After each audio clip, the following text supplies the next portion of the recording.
So hello, good morning to all, welcome back to the मेरे channel. आज हम discuss करने वाले हैं विटामिन सी के बारे में। बेसिकली विटामिन सी जो होता है वो ये वाटर सॉल्युबल विटामिन होता है, तो इनकी सारी कैटेगरीज हम डिस्कस करेंगे one by one. Today we are going to start with the vitamin C. So hope you guys watch it till the end. And ये सफिशिएंट कंटेंट है for the first year students. MCQs के लिए भी जितने भी questions बनते हैं वो मैं इसमें कवर करने वाली हूँ। ऑल्सो इस पर शॉर्ट आंसर क्वेश्चन पूछा जा सकता है, तो ऐसे क्यूज भी आप पूरा जो कंटेंट मैं बताऊंगी 10 मिनट में वो आप उसमें लिख सकते हो। That will be more then enough. So let's get started. Vitamin C का कॉमन नेम होता है ascorbic एसिड, एंड सिंस ये वाटर सॉल्युबल होता है तो हमें डेली इसका इनपुट करते रहना चाहिए through the diet. Okay, because ये यूरिन के आउटपुट के साथ एक्सक्रीट होता रहता है। तो रिकमेंडेड डेली अलाउंस कितनी है, लाइक हमारे डाइट में होना ही चाहिए इतना amount of vitamin C, otherwise deficiency manifestations होंगी। तो ये हमारे पास 60 से 75 मिलीग्राम पर डे। फाइन। अब सोर्सेज क्या क्या हो सकते हैं विटामिन सी के, तो basically vitamin C is obtain from the C से आप याद रखना, सिट्रस फ्रूट्स जो होते हैं वहाँ से विटामिन सी मिलता है।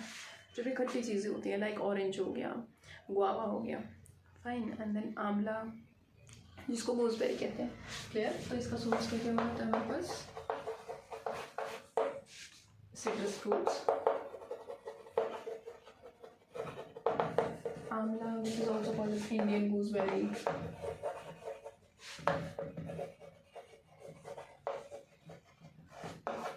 then there is guava। एक स्पेशल पॉइंट है मिल्क से रिलेटेड कि मिल्क में बहुत सारी चीज़ें होती हैं, लाइक इसमें बहुत सारे इम्यूनोग्लोबुलिन्स भी होते हैं, एंटीबॉडीज़ भी प्रेजेंट होते हैं मिल्क में, but 2 things are deficient in the milk. First is vitamin C और दूसरा होता है आयरन। इसीलिए जब मदर फीड कर रही होती है बेबी को इमीडिएटली आफ्टर बर्थ, तो उसके सप्लीमेंटेशन के साथ आयरन भी दिया जाता है और विटामिन सी के कैप्सूल्स भी दिए जाते हैं, because vitamin C is deficient in the milk. Milk is deficient in vitamin C as well as iron. ठीक है, तो ये था विटामिन सी के बारे में। और जो लोअर ऑर्गेनिजम्स होते हैं उनके अंदर विटामिन सी ऑटोमेटिकली प्रोड्यूस होता है from within the body, but higher animals जो होते हैं इनको बाहर से लेना पड़ता है। वाई सो, बिकॉज जो लोअर एनिमल्स होते हैं उनके में विटामिन सी की सिंथेसिस होती है एक पाथवे के थ्रू, जिसे हम कहते हैं यूरोनिक एसिड पाथवे। ये पाथवे उनके में क्यों हो पाता है और हमारे में क्यों नहीं हो पाता, जस्ट बिकॉज की पाथवे है तो उसको कुछ एंजाइम्स चाहिए होंगी होने के लिए, है ना। तो जो मेन एंजाइम होती है जिसकी रिक्वायरमेंट होती है for the synthesis of vitamin C, that is L gluconolactone. ये हायर एनिमल्स में डेफिशिएंट होती है जैसे हम में, तो इसीलिए हमें बाहर से लेना पड़ता है vitamin C. The enzyme which is deficient is, इस पर इंपॉर्टेंट MCQ भी पूछा जाता है। रिसेंटली हमारे क्वेश्चन में भी पूछा गया था L gluconolactone enzyme. This enzyme is deficient in higher animals, और लोअर एनिमल्स में एंजाइम प्रेजेंट होती है, एज वेल एज उस पाथवे का क्या नाम होता है जिससे विटामिन सी की सिंथेसिस होती है, that is called as uronic acid pathway. At the end of the video मैं आपको इनके नोट्स भी प्रोवाइड कर दूंगी, like I have made a proper note, उसकी फ़ोटो मैं अटैच करा दूंगी, आप उसका स्क्रीनशॉट ले सकते हो। नाउ विटामिन सी के बारे में अगर हम बात करें आगे, तो इसके फंक्शंस हैं। इसकी भी एक बहुत ही कॉमन सी ट्रिक है जिससे आपको सारे फंक्शंस याद हो जाएंगे।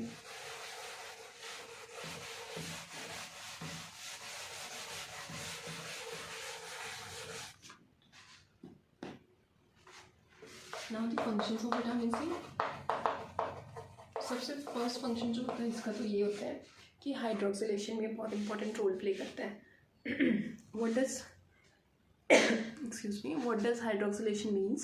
Addition of hydroxyl group, that is addition of OH group is called as hydroxylation। ठीक है, तो सबसे पहला इसका रोल होता है हाइड्रोक्सिलेशन में, और मेन हाइड्रोक्सिलेशन हमने पढ़ा हुआ है कोलेजन की सिंथेसिस जब होती है तब होता है।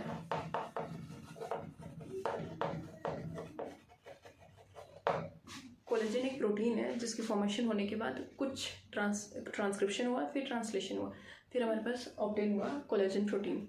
बट इसकी post translational, that is collagen बनने के बाद भी थोड़े बहुत मॉडिफिकेशंस होते हैं जिसमें विटामिन सी का इंपॉर्टेंट रोल होता है, वो हम देखेंगे। पहले तो विटामिन जो कंस्टिट्यूएंट होते हैं हमारे पास, पहले तो अमीनो एसिड्स जो हमारे पास कंस्टिट्यूएंट्स होते हैं प्रोटीन का, दैट इज कोलेजन का, वो कौन कौन से मेन होते हैं, एक तो होता है प्रोलीन, दूसरा होता है lysine.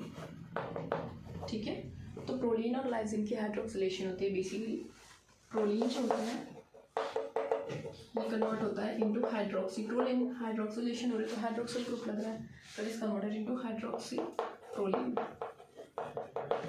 And lysine is converted into hydroxylysine. ये कैटेलाइज अब कौन कौन सा एंजाइम्स के हेल्प से होते हैं? यहाँ पे एंजाइम रिक्वायर्ड होती है प्रोलीन हाइड्रोक्सिलेज एंड यहाँ पे लाइसिन हाइड्रोक्सिलेज।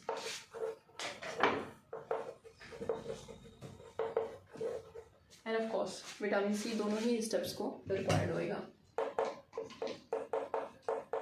ठीक है, तो पहला स्टेप हमने देख लिया, पोस्ट ट्रांसलेशनल मॉडिफिकेशन करवाना of the collagen.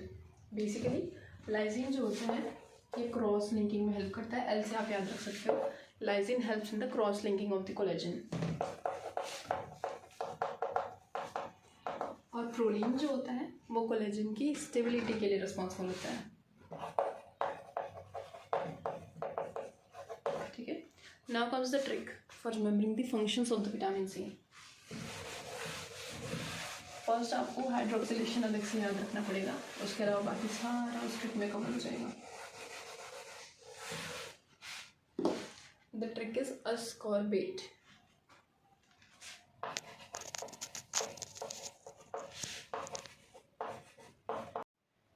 Active forms of vitamin C, दो फॉर्म्स एक्टिव होते हैं। पहला होता है dehydro ascorbate and another one is L-ascorbic acid।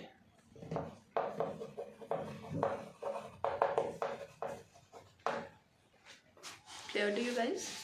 Okay, अब हम फंक्शंस देख रहे हैं ascorbate ट्रिक के साथ। ठीक है, A stands for antioxidant nature of vitamin C. Vitamin C जो होता है ये एंटीऑक्सीडेंट की तरह काम करता है। सो अगर एमसीक्यू में पूछा जाता है which vitamin is an antioxidant vitamin, तो विटामिन सी के अलावा एक और विटामिन होता है जो एंटीऑक्सीडेंट होता है, वो एक फैट सॉल्युबल विटामिन होता है। चलो मैंने आपको हिंट प्रोवाइड कर दिया, so don't forget to comment कौन सा दूसरा एंटीऑक्सीडेंट विटामिन होता है।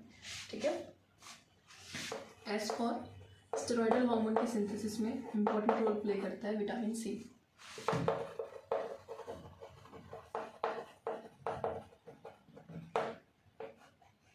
देन कोलेजन की पोस्ट ट्रांसलेशनल मॉडिफिकेशंस करवाता है। ऑक्सीडेशन रिडक्शन रिएक्शंस जो होती हैं उसमें भी विटामिन सी का एक क्रूशियल रोल होता है।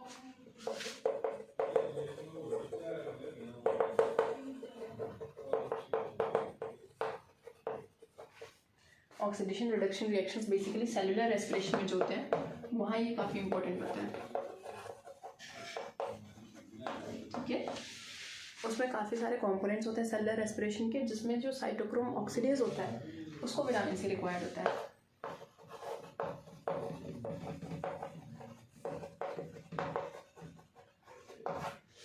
क्लियर है? Next comes it is needed for the bone formation. Bone formation के लिए क्यों चाहिए होगा? बिकॉज हमने पढ़ा अभी कि कोलेजन की प्रॉपर सिंथेसिस के लिए विटामिन सी चाहिए। तो कोलेजन जो होता है ये बहुत मेजर कंस्टिट्यूएंट होता है बोन्स का, स्ट्रेंथ प्रोवाइड करता है कोलेजन बेसिकली, है ना। तो बोन फॉर्मेशन में भी विटामिन सी का रोल है। Then comes the T for tryptophan. Tryptophan का कन्वर्जन करवाता है ये इनटू 5-हाइड्रोक्सीट्रिप्टामिन, जिसको हम सेरोटोनिन के नाम से भी जानते हैं, which is a neurotransmitter.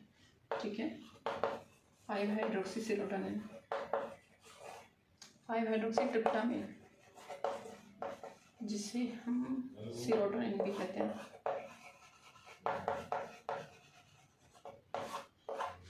Hope this is clear. ये कन्वर्जन कौन करवाता है? Vitamin C. Also T for tryptophan, T for tyrosine. Tyrosine की प्रोटीन मेटाबॉलिज्म में मैंने आपको ये बताया था कि जब टायरोसिन फर्दर कन्वर्ट होता है इंटू 4-हाइड्रोक्सीफिनाइल पायरुवेट टू होमोजेंटिसेट। 4-हाइड्रोक्सीफिनाइल पायरुवेट से जब ये होमोस एंटीसेट में कन्वर्ट होता है तब इसको विटामिन सी की रिक्वायरमेंट होती है। क्लियर है? विटामिन ई और विटामिन डी, इनको स्पेयर करने का काम होता है विटामिन सी का। दैट इज़ जो विटामिन ई होता है उसको ये functional vitamin, reduced vitamin E को फंक्शनल विटामिन ई में कन्वर्ट करता है vitamin C. Also vitamin C की बहुत एक स्ट्रॉन्ग प्रॉपर्टी होती है, दैट इज़ ये हाईली रिड्यूसिंग एजेंट होता है। क्या होता है ये? रिड्यूसिंग एजेंट होता है। ठीक है, तो ये सारे फंक्शंस थे विटामिन सी के। I hope you guys understood. अब हम देखेंगे क्लिनिकल मैनिफेस्टेशंस। लाइक अगर 60 to 75 मिलीग्राम पर डे से हमारा कम इनटेक हुआ विटामिन सी का, तो क्लिनिकल मैनिफेस्टेशंस क्या क्या देखने को मिल सकती हैं। One more function, met haemoglobin को हीमोग्लोबिन में कन्वर्ट करता है हमारे पास vitamin C. And met haemoglobin हमारी बॉडी के लिए बहुत अच्छा तो नहीं होता, इसको हम एक कंडीशन बोलते हैं, दैट इज मिथ हीमोग्लोबिनीमिया, जो बॉडी के लिए हार्मफुल होता है।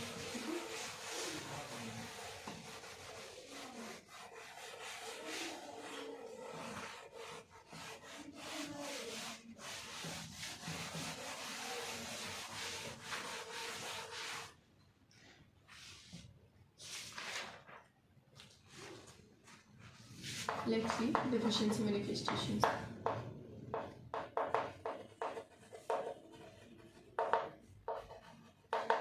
इतना तो आपको पता ही होगा, you guys must be knowing, मेरे चैनल पे विजिट करने से पहले कि विटामिन सी की डेफिशिएंसी से सिर्फ एक प्रॉब्लम हमने पड़ी हुई है बचपन से, दैट इज स्कर्वी।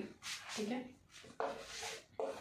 स्कर्वी कैसे याद रखोगे? विटामिन सी की डेफिशिएंसी से होता है क्योंकि इसमें सी आता है। ठीक है, स्कर्वी होती है। बेसिकली स्कर्वी में क्या होता है, हमारे गम्स जो होते हैं वो ब्लीड करते हैं बहुत ज़्यादा, क्योंकि जो ब्लड वेसल्स होती हैं इनका रप्चरिंग बहुत फास्ट होता है, दैट इज़ ये बहुत फ्रेजाइल हो जाती हैं। तो जो भी गम्स को सप्लाई करती हुई ब्लड वेसल्स होती हैं वो फटाफट से रप्चर कर जाते हैं, तो इंटरनल हैमरेज होती है। ठीक है, तो ब्लीडिंग गम्स होते हैं, ब्लीडिंग स्वेल अप होते हैं।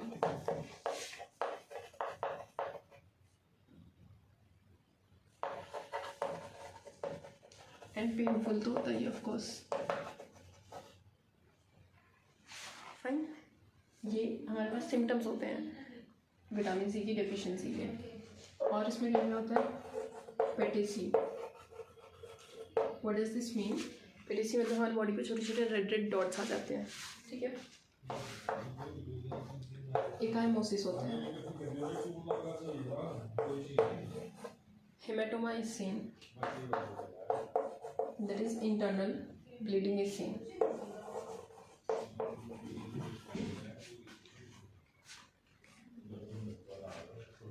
बोन फॉर्मेशन में विटामिन सी का इंपॉर्टेंट रोल होता है। तो अगर विटामिन सी की डेफिशिएंसी हुई तो फिर क्या हो जाएंगी? जॉइंट्स में पेन होएगा। ठीक है, इसकी वजह से स्यूडो पैरालिसिस भी हो सकती है। Pseudo paralysis, wound healing proper fast नहीं होएगी, डिलेड होएगी।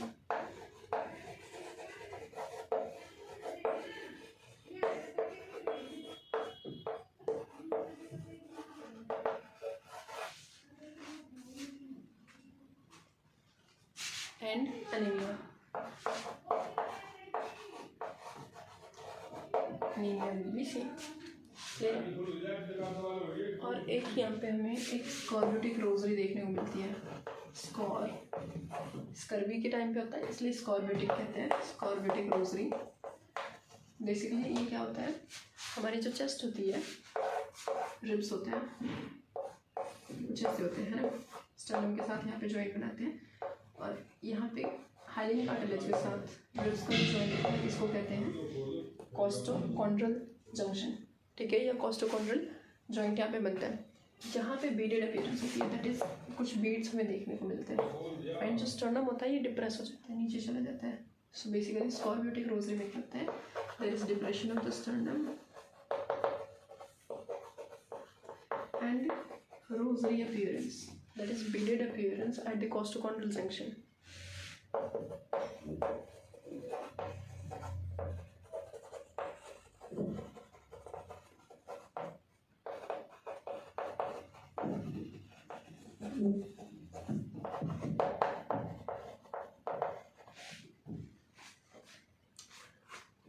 इन्फेंटाइल स्कर्वी भी होता है जो 6 महीने से लेकर के 1 साल की ड्यूरेशन में होता है, जिसको हम ब्रालोस स्कर्वी कहते हैं।